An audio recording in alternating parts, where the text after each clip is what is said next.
TV KPM. Hello, Assalamualaikum dan selamat sejahtera kepada anda semua yang sedang menyaksikan Sukses SPM 2021 bersama dengan saya selaku hos anda pada hari ini, Wani Carey. Apa khabar anda semua? Wani harapkan agar anda sehat-sehat belaka kerana kes harian kita hari ini adalah sebanyak 20,837 kes. Jadi pentingnya untuk kita sebagai rakyat Malaysia yang bertanggungjawab sentiasa patuh SOP yang telah ditetapkan. Bagaimana caranya? Sentiasalah pakai hand sanitizer, pakai pelitup muka dan paling penting jaga penjarakan sosial sekurang-kurangnya 1 meter. Okey, baik. Sebelum kita nak teruskan dengan mengenali guru kita untuk mata pelajaran hari ini iaitu mata pelajaran ekonomi, di sini ada sedikit informasi berkenaan dengan Sukan Paralimpik Tokyo 2020. Bermula hari ini 24 Ogos hingga 5 September seramai 22 atlet dan termasuk 4 atlet wanita yang akan sama-sama bersaing dalam 9 jenis sukan yang berbeza. Jadi marilah kita sama-sama ucapkan untuk mereka semua dengan cara mengibarkan bendera jalur gemilang di rumah anda sebagai tanda sokongan kepada atlet kita semua, dan kami ucapkan agar mereka dapat membawa dan juga mengharumkan nama Malaysia dengan jayanya. Jadi sekarang ini mari kita pergi dengan berkenalan dengan guru kita. Saksikan dulu profil guru kita pada hari ini.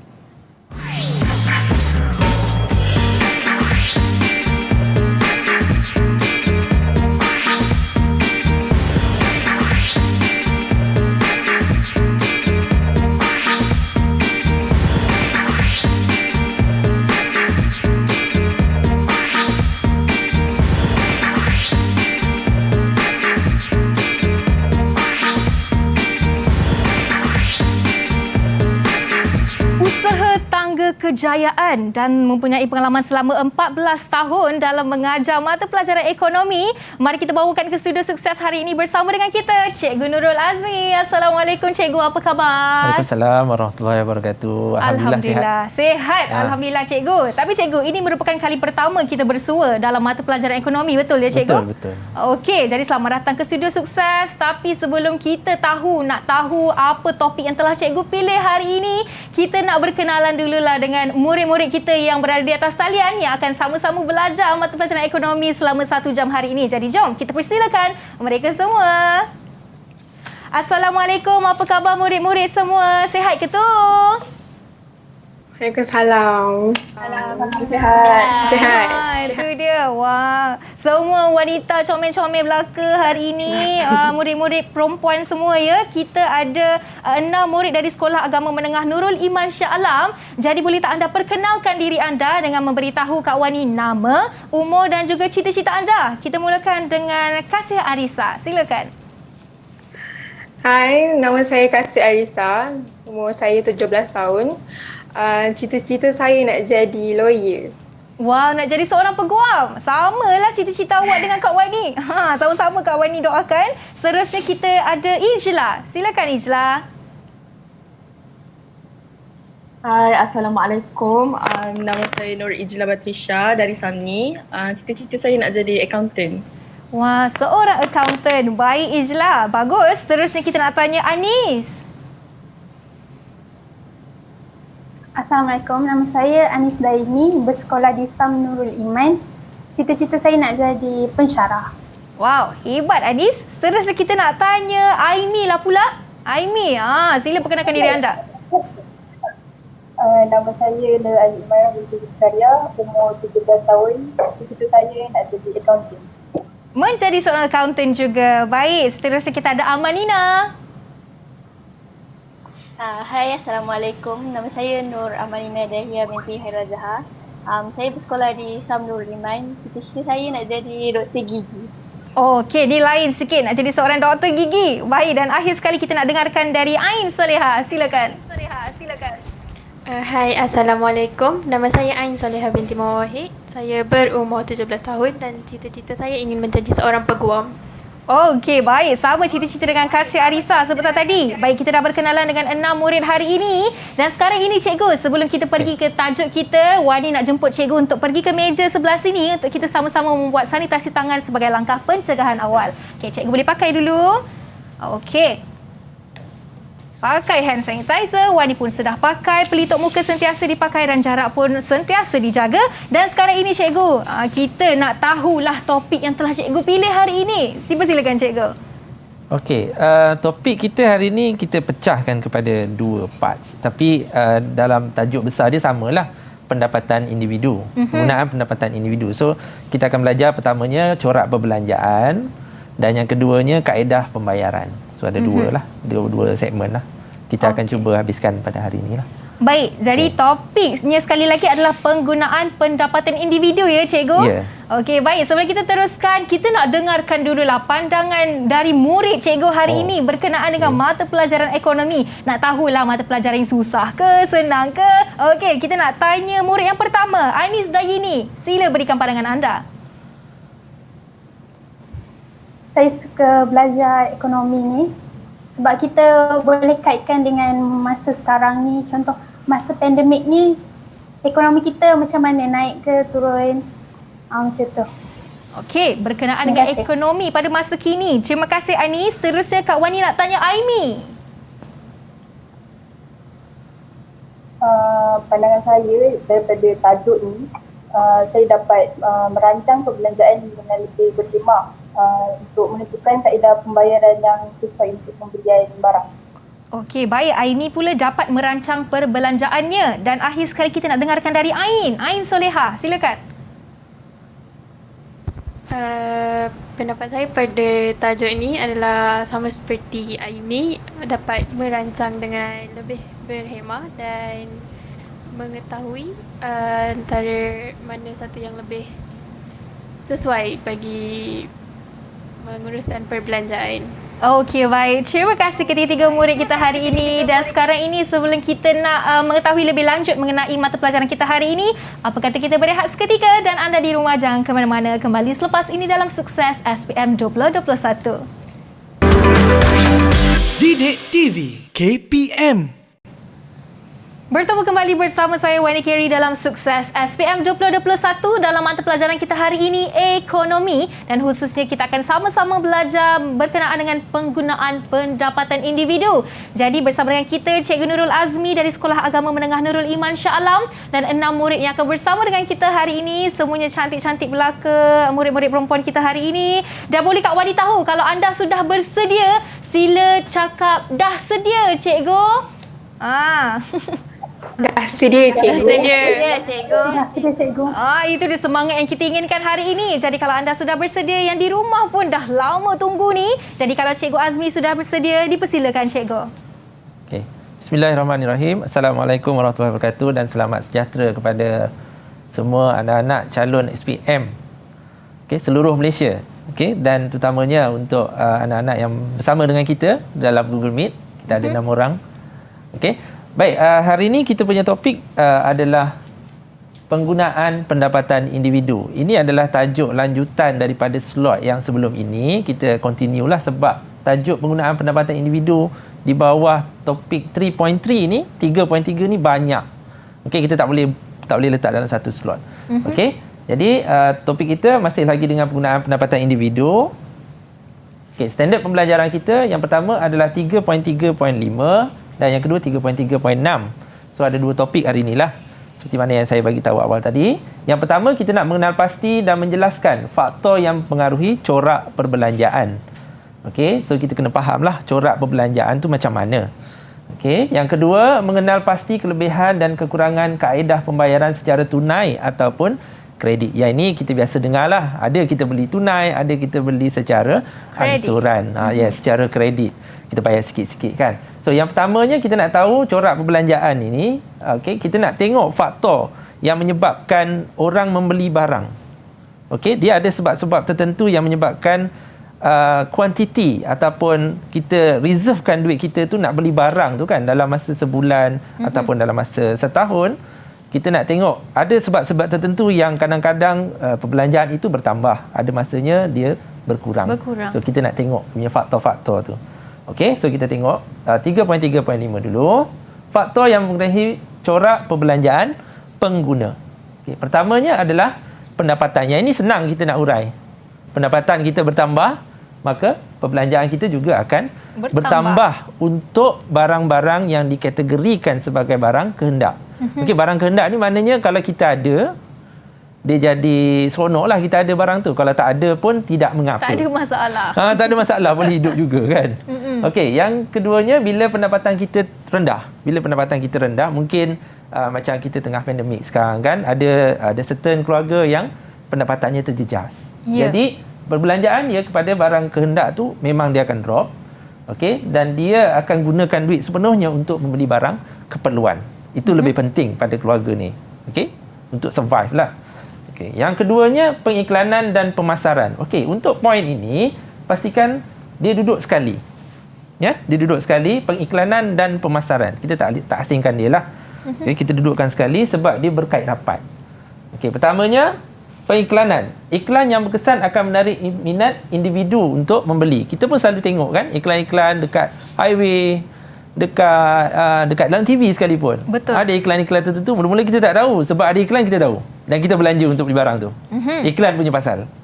Okey, dan kita akan peruntukkan kewangan kita untuk membeli barang tersebut. Okey, itu berkaitan dengan pengiklanan. Jadi pengiklanan yang berkesan akan menyebabkan perbelanjaan kita bertambah. Perbelanjaan maknanya sebagai isi rumah, dia akan membeli barang lebih banyak sekiranya iklan itu berkesan. Okey, kualiti itu dah nombor 2. Dia lebih kepada pengiklanan dia. Maksudnya iklan tu sampai dekat jiwa ataupun hati rakyat ataupun isi rumah, dan dia cenderung untuk belilah. Mungkin Wani pun ada pengalaman kan, tak pernah dengar barang tu tapi iklan punya pasal kita beli juga kan. Betul, maksudnya ia berjaya menarik minat kita untuk beli. Itu yang kacau tu kadang-kadang tu. Betul, cikgu. Okey, lepas tu adalah kaedah pemasaran atau agihan yang berkesan. Bila kita bercakap tentang pemasaran ni, sebenarnya dia melibatkan macam mana satu barang tu sampai kepada pelanggan. Okey, itu cerita tentang pemasaran. Maknanya daripada satu barang tu, daripada pengeluar kan, macam mana dia boleh sampai kepada pelanggan. Okey, so macam mana kita nak buat, nak tunjukkan contoh. Okey, contohnya penggunaan perbankan dalam talian ataupun order dalam talian, tempahan dalam talian, pembelian dalam talian. Itu juga akan menyebabkan perbelanjaan kita pada barang tersebut bertambah.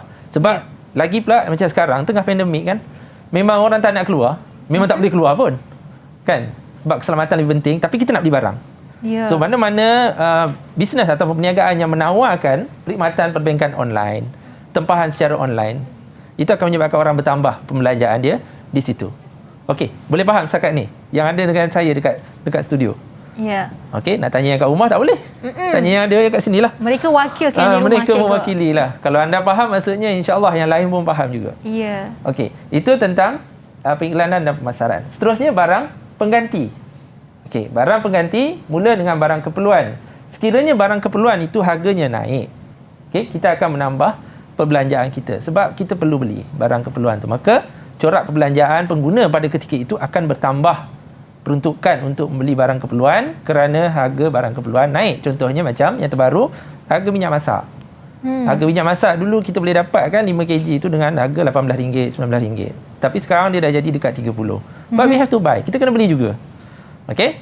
Kita kena beli juga. Kalau kata tapi ada cikgu yang ada dapat subsidi yang murah tu, itu tajuk lain. Itu tajuk lain. Kita tak boleh cerita hari ni, tak sempat. Okey? Lepas tu untuk barang kehendak. Barang kehendak pula, bila harganya naik, kalau kita nak satu barang tu, kita sukakan satu barang tu, tapi pada ketika itu harga barang tadi naik, maka kita tak beli barang tu. Kita akan cari yang lain sebagai alternatif. Sebab betul, dia ada pengganti. Maka perbelanjaan kita tidak bertambah lah. Okey, itu untuk barang kehendak. Jadi, kalau nak bercerita tentang barang pengganti, pastikan pertambahan perbelanjaan itu berlaku sekiranya barang keperluan yang harganya naik. Okey? So, jangan cerita barang kehendak lah. So, kalau barang kehendak, dia stay je. Kita tak beli. Kita tak tambah perbelanjaan kerana kita tukar yang lain. Okey? Alright, so kita dah 1, 2, 3. Ada lagi harga barang. Yang ni pun senang nak uraikan. Bila harga barang tu naik, of course lah kita punya perbelanjaan juga akan bertambah. Nak tak nak, kita beli barang tu, sama ada kehendak ataupun keperluan. Kalau kita perlukan barang tadi, pada ketika itu, kita kena beli juga. Contoh, barang kehendak yang kita kena beli juga macam top up. Handphone kan pakai prepaid. Harga RM10 dapat RM10 dalam tu. Tapi kalau satu masa nanti harga dia naik, kita pun tak tahu kan. RM12 dapat RM10, kita kena beli juga. Betul, cikgu. Nak guna, kan? Okey, itu tentang harga barang. Lepas tu cita rasa. Barang yang memenuhi cita rasa akan menyebabkan perbelanjaan kita bertambah. Dah suka barang tu, naik pun beli jugalah. Tak ada kalau kata, kan ada alternatif lain. Tak ada, aku memang setia dengan jenama tu. Nak buat macam mana? Kan? Kita pun kita kena tambahlah perbelanjaan kita. Betul. Dah suka, kan? Macam cerita minyak lah, kan? Minyak petrol. Kita ada 95, ada 97 untuk petrol, kan? Kalau memang dia dah pakai 97, belum 97, walaupun naik pun dia beli juga. Betul. Kan? Kalau kita kata tapi minyak barang keperluan juga, tidak. Bukan barang keperluan, ya. Minyak bukan barang keperluan. Sebab kalau kita tak ada kewangan yang cukup pun, kita tak beli minyak pun, tak adalah sampai kita tak boleh survive. Kita masih boleh hidup lagi. Ya. Okey. Itu cita rasa. Contoh saya bagi kat sini ada, jika individu suka makan makanan segera, maka perbelanjaan dia akan meningkat. Dia dah suka, dia beli jugalah. Macam mana pun, kalau harga naik pun dia beli juga. Alright. So yang terakhir adalah segmen pasaran. Segmen pasaran ini dia bercerita tentang apa orang kata kumpulan sasaran, ya. Macam Wani sendiri tadi saya difahamkan Wani tinggal di Petaling Jaya. Betul. Okey, kampungnya di Sabah. Okey. Lepas tu saya tanya dia dekat PJ ni ada biasalah kalau PJ memang ada fast food lah, kan. Lepas tu saya tanya dekat kampung dia tak ada. Kenapa tak ada, Wani? Saya rasa mungkin kerana ia mengikut kehendak atau keperluan mereka di sana, ataupun kita cakap dia sebagai demand lah, cikgu. Betul tak? Yes, dia ada kaitan lah. Jadi kat sini saya dah letakkan dia mengikut umur, gaya hidup dan juga pendapatan. So kalau macam tadi tu demand tu dia lebih kepada keseluruhan permintaan terhadap barang tersebut, yang mana kita boleh kategorikan dia mengikut umur, gaya hidup dan juga pendapatan. Okey. Mungkin kita pun tak tahu siapa yang tinggal di sana, sebab saya pun tak duduk dekat tempat Wani ni. Ya. Tapi daripada gambaran yang diberikan pada saya boleh nampaklah mungkin kawasan tersebut jauh dengan bandar. Betul. Okey, dan pendapatan rakyat di sana kebanyakannya mungkin bekerja sendiri. Ya. Kan, bukannya golongan yang profesional dan sebagainya. Mungkin ada pun tidak ramai. Jadi permintaan terhadap fast food dulu ataupun makanan segera ni kurang. Jadi tak perlulah firma tu nak buka fast food kat sana, nanti orang tak beli. Sebab permintaannya kurang. Okey? So itu berkaitan dengan segmen pasaran lah. Saya bagi contoh kat sini. Isi rumah berpendapatan tinggi cenderung untuk membeli kereta mewah. So macam kawasan kita sekarang ni kan, kawasan Selangor ni memang senang nak tengok. Sebab semua ada. Lapisan masyarakat kita ni semua ada, daripada B40, M40, T20 ni senang kita nak tengok. Ya. Okey? Macam tempat tinggal saya duduk kat kampung. Okey, tapi kawasan saya dekat dengan bandar. So yang bandar ni memang kereta mewah berlaku lah kalau nak jual. Kalau kat kampung saya mungkin orang tak nak beli, kan. Ya. Okey, so itu masuk segmen pasaran. Alright, so kita teruskan. Soalan contoh. Okey, anda bersedia? Semua ada sedia, 6 orang? Semua bersedia? Okey, dah dengar cikgu terangkan tadi, sekarang kita nak cuba. Soalan yang pertama. Baik, maklumannya kat atas ni diwaspai daripada berita harian 14 Februari 2019, Kuala Lumpur pasaran pelancongan domestik semakin mendapat tarikan apabila lebih ramai rakyat Malaysia memilih melancong di dalam negara.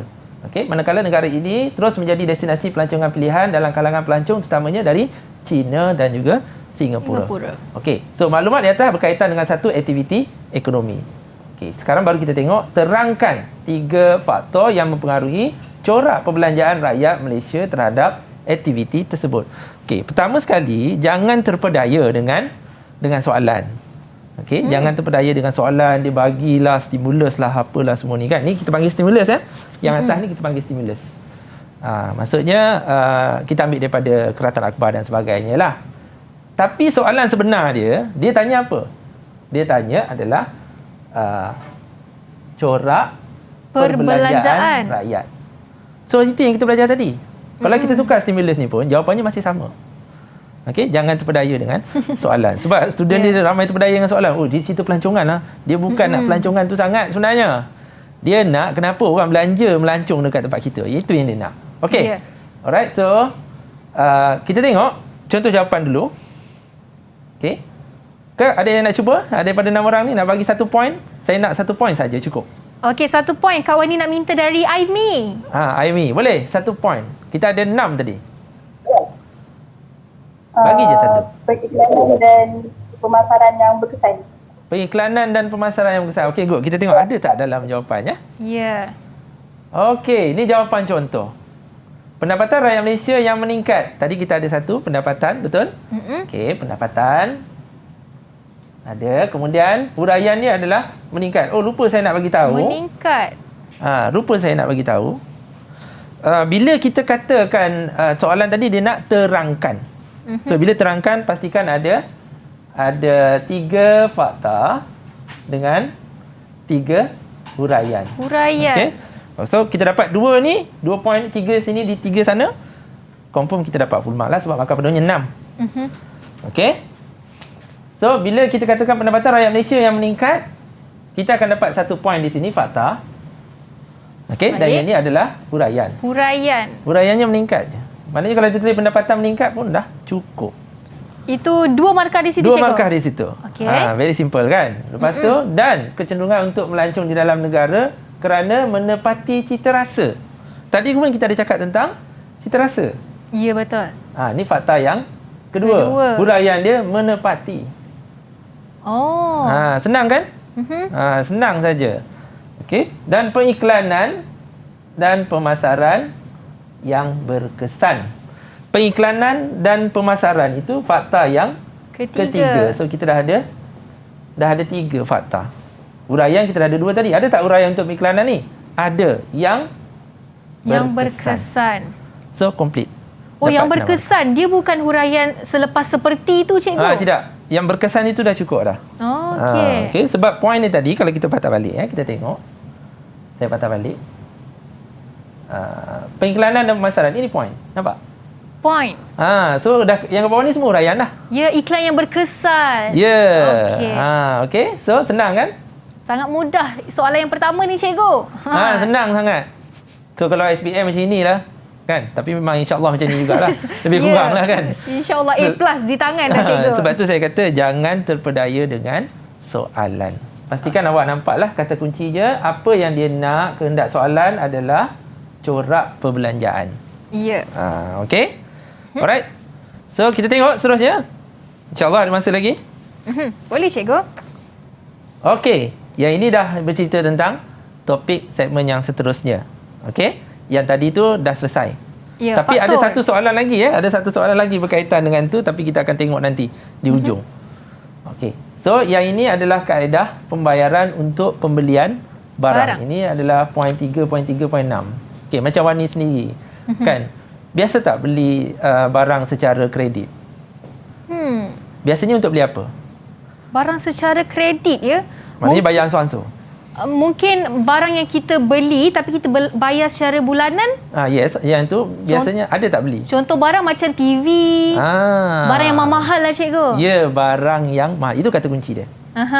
Selalunya kita bila bercakap tentang kredit ini, dia melibatkan barang yang mahal. Cuma kita kena faham juga dalam ekonomi ni istilah mahal tu.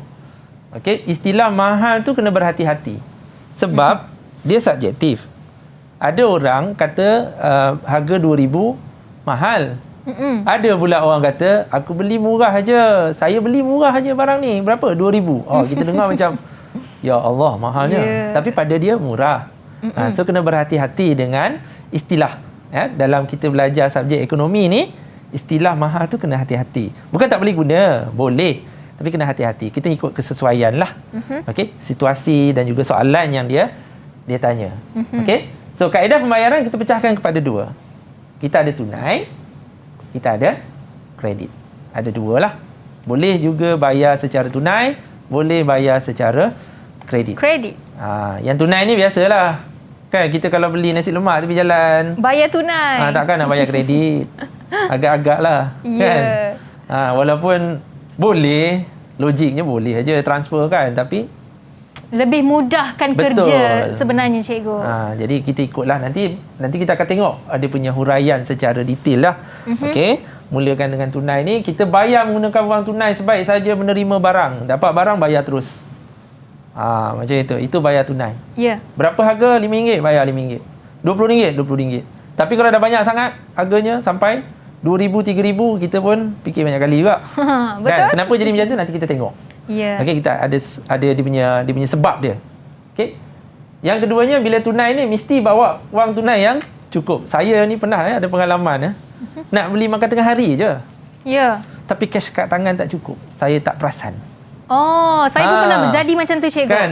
Sebab kadang-kadang kita selalu main touch saja kan. Ya. Kena pula beli lauk tepi jalan, dekat warung ke, dekat kampung sebelah tempat saya tinggal tu. Situ lauk sedap-sedap. Kampung budak-budak ni duduklah.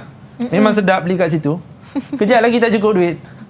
Itu satu pengalaman kat saya lah. Sebab lepas ni kena hati-hati, mesti bawa wang tunai yang cukup. Okey? Okey, cikgu. Alright. Jadi kita dah sama-sama, kita dah belajar berkenaan dengan faktor mempengaruhi corak pembelanjaan pengguna dan kita dah masuk serba sedikit kaedah pembayaran dan selepas ni kita nak tahu lebih banyak kelebihan dan kelemahan kaedah pembayaran ini. Jadi anda di rumah jangan ke mana-mana, kembali selepas ini dalam Sukses SPM 2021.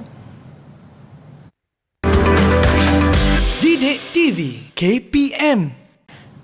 Kembali dalam Sukses SPM 2021 bersama dengan saya Wani Kerry dalam mata pelajaran kita hari ini Ekonomi bersama dengan Cikgu Nurul Azmi Muhammad Hatta dari Sekolah Agama Menengah Nurul Iman Shah Alam dan masih lagi bersama dengan kita 6 murid yang istimewa semua hari ini. Jadi murid dalam talian, adakah anda masih bersemangat untuk teruskan pembelajaran hari ini? Kalau masih bersemangat sila cakap sedia, Cikgu.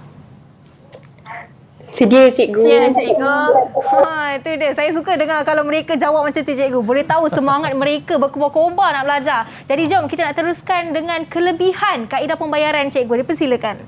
Okey, kita teruskan lagi. Tadi saya dah terangkan tentang tunai. Okey, tunai kita dah cerita dah. Kita nak tengok pula kredit sebelum kita pergi ke kelebihan tunai tu ya. Okey, mulakan dengan kredit dulu. Okey, kredit ini merupakan satu bayaran yang ditangguh untuk tempoh masa yang tertentu. Okey, tetapi pengguna boleh menggunakan barang dahulu.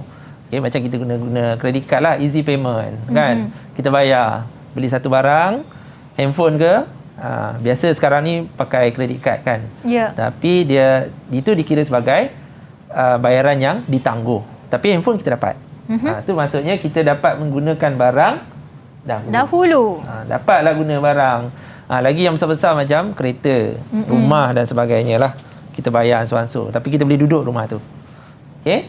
Alright. So, apa dia punya cerita dia? Kalau kita bercakap tentang pembayaran kredit, kita mulakan dengan perlu bayar deposit.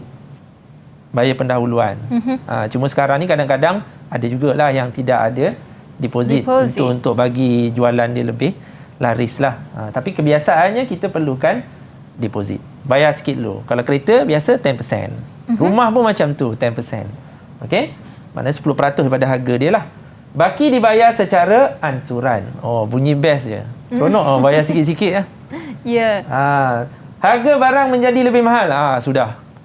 Oh, bayar sikit-sikit makin mahal lah. Ya, harga tu sebab kita dah menangguhkan, jadi dia perlukan kos operasi. Ya, betul. Okey. Jadi dia makin mahal.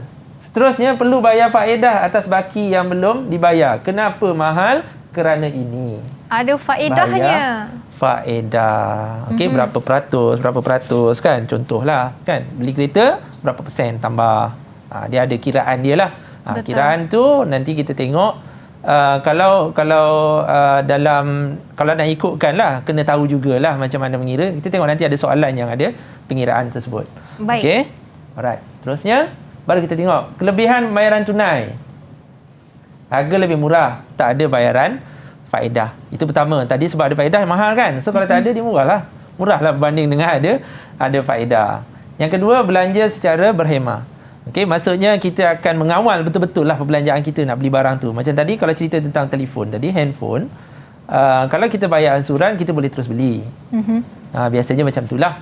Kan? Tapi kalau kita nak beli satu barang tu secara ansuran, nak bayar cash ataupun secara tunai, then kita kena kumpul duit dulu. Dan kita akan berhati-hatilah. Okey, itu kata belanja secara berhemah. Okey, boleh dapat diskaun. Ini pun biasalah.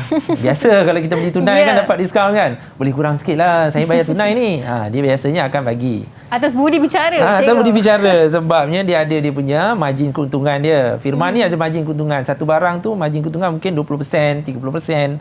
Kan? So kalau kita minta kurang sikit, kalau dia turunkan daripada 20% turun ke 15% ataupun 15%, dia masih untung lagi. Dan dia terus dapat duit.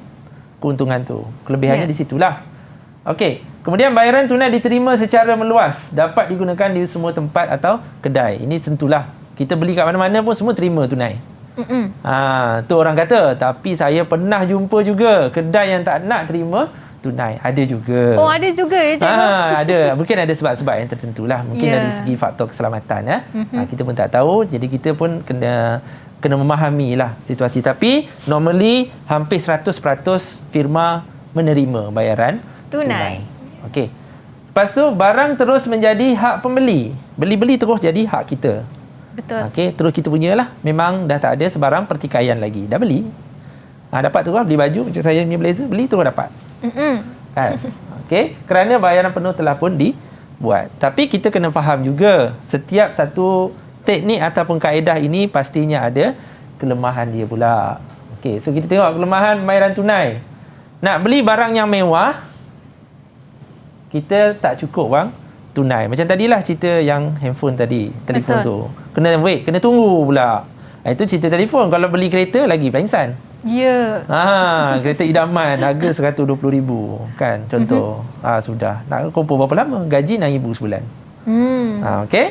Alright, itu seterusnya terjejas jika berlaku inflasi. Inflasi ni maksudnya jika harga barang naik, maka nilai wang ni dia jadi jatuhlah. Mungkin mula-mula kita target satu barang kita nak beli tu, harga dia RM2,000.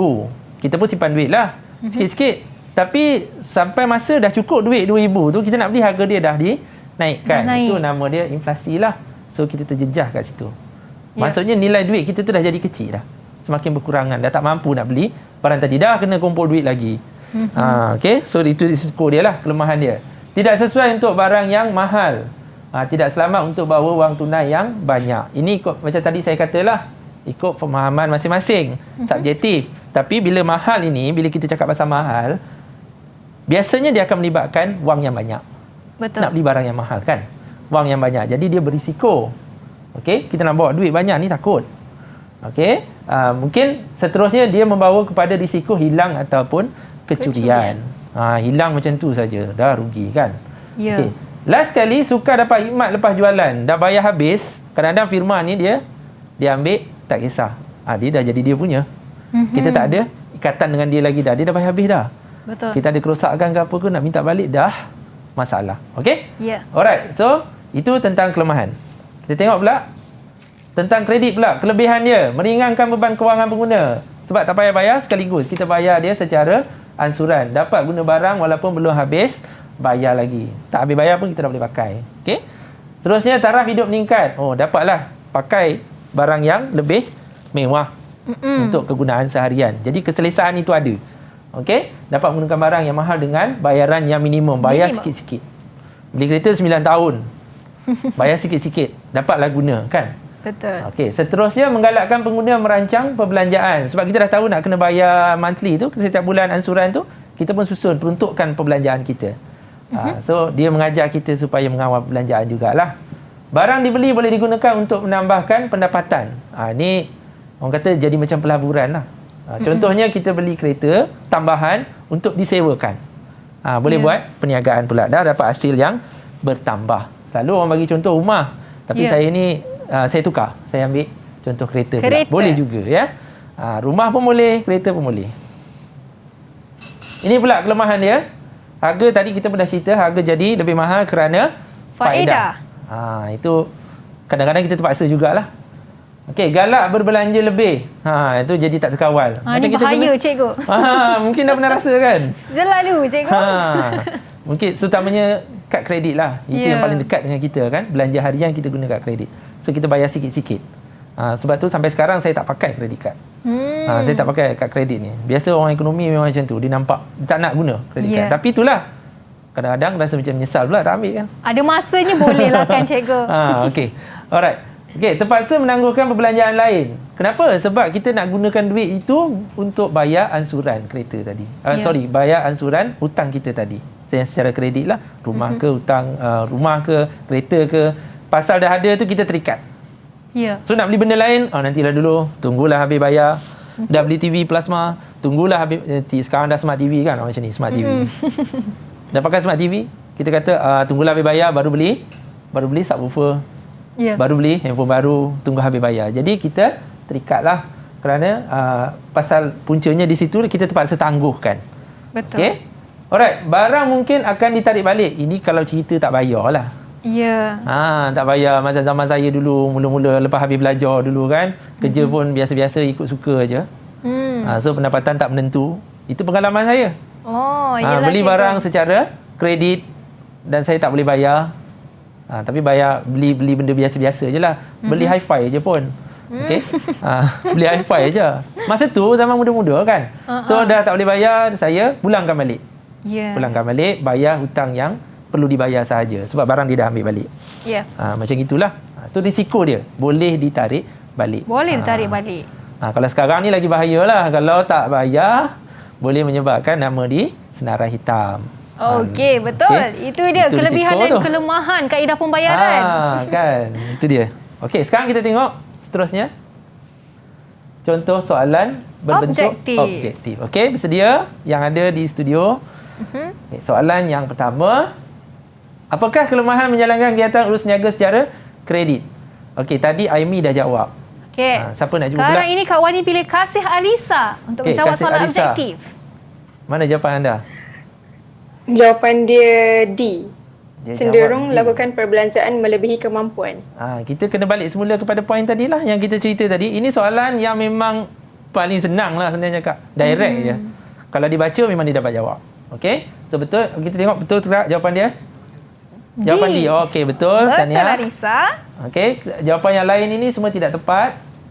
Kita belajar juga benda ni tapi tak tepat lah. Dia semuanya salah. Kita ambil yang terakhir iaitu cenderung melakukan belanjaan melebihi kemampuan. Yalah, kita bayar sikit-sikit kan.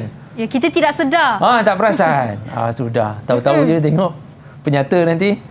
Tahu-tahu tinggal sikit je cikgu. Okey, baik. Seterusnya cikgu. Okey, seterusnya. Soalan seterusnya. Penyataan manakah yang betul tentang faedah pembayaran secara tunai? Tadi pasal kredit. Ya. Ini cerita pasal secara tunai pula. Okey, siapa pula nak cuba? Amanina. Amanina Azhar. Okey. Jawapan dia A. Barang menjadi hak milik pengguna selepas bayaran. Okey, barang menjadi hak milik pengguna selepas bayaran itu merupakan salah satu faedah pembayaran secara tunai. Maknanya bila sebut faedah pembayaran tunai ni benda yang baik lah pada pembayaran tunai tadi. Okey, bagusnya sebab dia jadi hak milik selepas pembayaran. Dah tak ada terikat dengan sesiapa. Itu kebaikan dah. Yang lain-lain ini tidak tepat. Bukan salah, memang totally wrong, tapi dia tidak tepat. Okey, terima kasih Amanina. Okey, terima kasih Amanina. Seterusnya. Tahniah. Satu lagi. Okey, jawapan dia A. Betul. Ya. Okey, yang ini pula. Ini dia dah tinggi sikit. Soalan dia dah jadi susah sikit. Dia kata maklumat berikut berkaitan kaedah pembelian kereta oleh Encik Razak. Abaikan ini nama saja. Okey, kita boleh tukar-tukar lain lah. Jangan terberdaya dengan nama.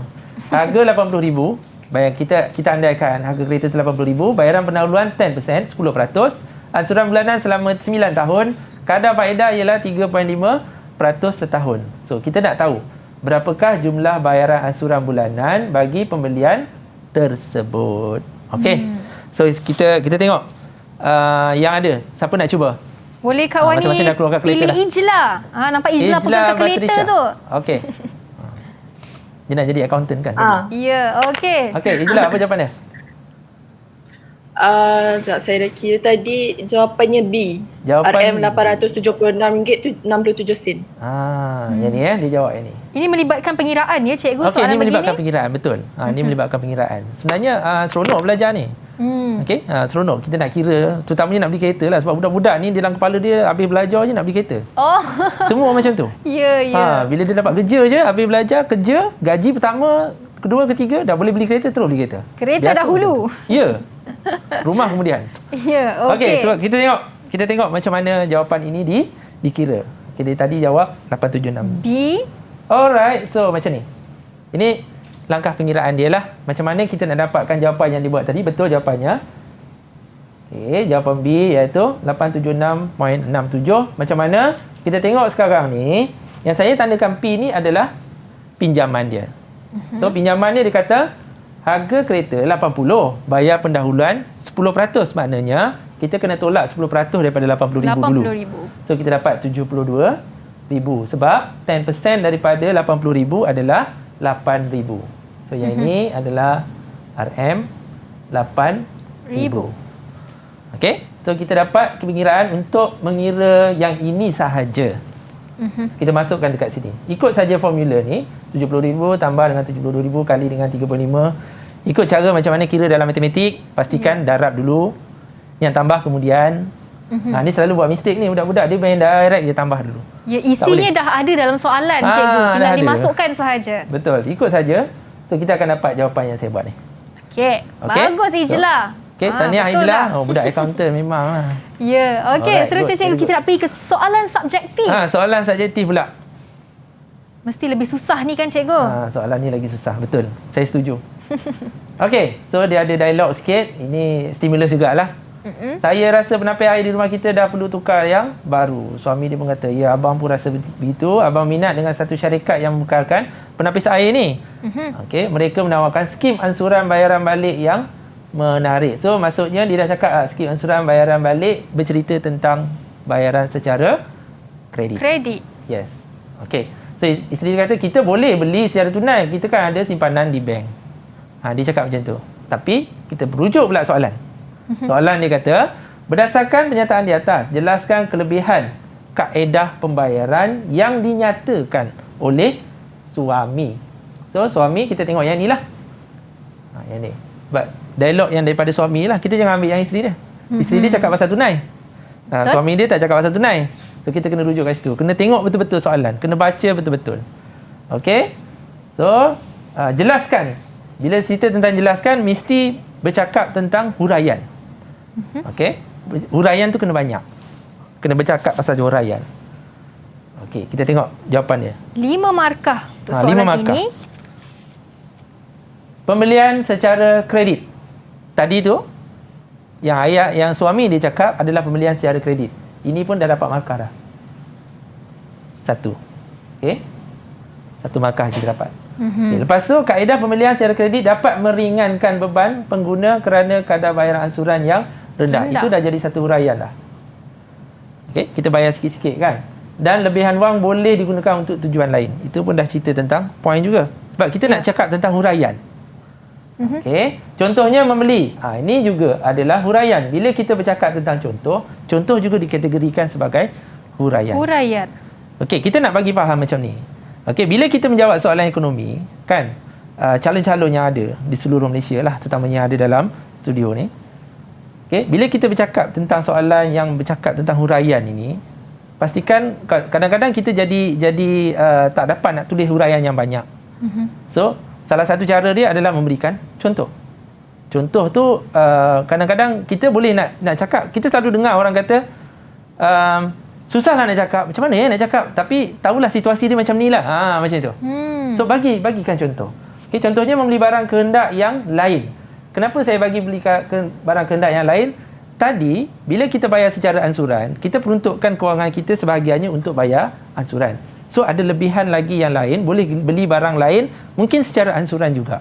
Ya. Okay, so itu yang saya bagikan contoh. So, yang ini dah dapat 1, yang ini dah ada 2, ini saya bagi contoh pula 3 barang kehendak yang lain. Okey, pengguna juga masih boleh menggunakan barang dibeli walaupun boleh menggunakan barang yang dibeli walaupun belum menyelesaikan keseluruhan bayaran. Ini termasuk dalam tadi tu point. Ada satu point dalam tu kan. Mungkin puan ni ingat lagi. Barang tu jadi hak kita walaupun barang tu kita boleh guna walaupun belum habis bayar lagi. Di samping mendapat manfaat khidmat selepas jualan yang lebih baik. Yes. Bila kita bayar secara ansuran, selalunya dia ada waranti dan sebagainya. Jadi kita boleh rujuk balik kalau berlaku sebarang masalah. Okey. Alright. Baik cikgu, nampaknya kita sudah selesai menjawab soalan objektif dan juga subjektif untuk segmen ini, dan lepas ni kita nak pergi ke soalan yang terakhir iaitu contoh soalan KBAT. Jadi kalau anda nak dapatkan teknik dan tips menjawab untuk mata pelajaran ekonomi ini dan khususnya topik yang kita belajar, sila tunggu selepas ini dan jangan ke mana-mana. Kembali selepas ini dalam Sukses SPM 2021. Didik TV KPM. Bertemu kembali dalam Sukses SPM 2021 bersama dengan saya, Wani Kerry, dan juga Cikgu Nurul Azmi Muhammad Hatta dari Sekolah Agama Menengah Nurul Iman, Shah Alam, dan 6 murid yang masih lagi bersama dengan kita di segmen yang terakhir ini. Kita nak menjawab contoh soalan KBAT pula. Jadi jom tanpa melengahkan masa, dipersilakan Cikgu. Okey, kita pergi ke bahagian yang terakhir. Okey, tadi kita dah tengok objektif, kita dah tengok soalan subjektif, kita tengok pula soalan rubrik. Okey, sebelum tu soalan ini dia lebih merujuk kepada bahagian pertama kita tadi tentang corak perbelanjaan ya. Okey, kita tengok soalan dia pendek je. Ni ada budak-budak akan cakap kat saya, cikgu soalan ni memang kurang ajar cikgu. Kenapa? Pendek je. Markah ya Allah sampai 9. Apa kita nak cakap kan? Okey, begini. Okey, ada berbagai teknik lah untuk menjawab soalan rubrik ni, ada macam-macam teknik. Tapi yang paling mudah ialah kita kena ada big why kat dalam kepala kita. Bila dah bagi satu point tu, kenapa? Kenapa dan kenapa. Okey, pastikan kita bila menjawab soalan rubrik, dia mesti ada satu idea ataupun dua idea. Eloknya dua lah, keselamatan. Dua. Kemudian seterusnya kita menghuraikan idea kita tu dengan big why tadi. Banyak-banyak why dia. Banyak soalan dia. Dah bagi satu idea, kenapa jadi macam tu tanya lagi. Dah dapat satu huraian, tanya pula huraian tadi. Kenapa jadi macam tu? So dia akan menyebabkan kita punya huraian tu bertambah. Dia tidak memerlukan poin yang banyak. Okey, cukup satu atau dua idea saja. Tapi itu dah mencukupi untuk kita mendapatkan markah yang banyak. Okey, mula-mula kita nak tahu dulu bila sebut rubrik ni, markah ni kita bagikan kepada 3 pecahan, 1 hingga 3. Sebab markah 9 kan, 1 hingga 3, lepas tu 4 hingga 6 dan yang terakhir adalah 7 hingga 9. Ada budak, ada student yang jawab dia boleh pergi terus tahap yang ketiga ni. Saya letaklah ni level 1, level 2, level 3. Level 1, level 2, level 3 ataupun tahap 1, tahap 2, tahap 3 lah. Okey, dia bagi satu idea, kemudian huraian yang pertama tu kadang-kadang dah boleh mencecah sehingga markah dekat level 3. So dia tak ada jejak 4 hingga 6 markah. Dia terus lompat pergi 7. Okey, itu kalau dia punya huraian betul-betul solid, betul-betul cukup baik berkaitan dengan topik. Okey? Alright, saya tunjukkan contoh jawapan, tetapi itu hanya contoh saja.